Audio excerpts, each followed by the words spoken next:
Hello అందరికీ ఈరోజు అరిసెలు ఎలా చేసుకోవాలో చూద్దాము. 24 గంటల పాటు బియ్యాన్ని నానబెట్టుకోవాలి. నానబెట్టుకొని వడగట్టుకున్న బియ్యాన్ని ఇసురుకొని దాన్ని జల్లడించి పక్కనుంచుకోవాలి. తర్వాత మనం 2 కిలోల బియ్యానికి కిలోన్నర వరకు బెల్లాన్ని తీసుకోవాలి. ఆ బెల్లాన్ని గిన్నెలో వేసుకొని బెల్లం మునిగే వరకు వాటర్ని పోసుకోవాలి. ఇప్పుడు దీన్ని మనం పాకం చేయాలి.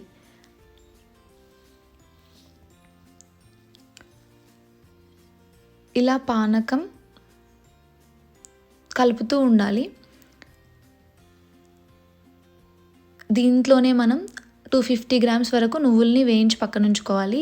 ఇలా పానకం వచ్చేటప్పుడే నువ్వుల్ని దాంట్లో వేసుకోవాలి. ఇలా ప్లేట్లో చూపిస్తున్న విధంగా అవుతే సరిపోతుంది.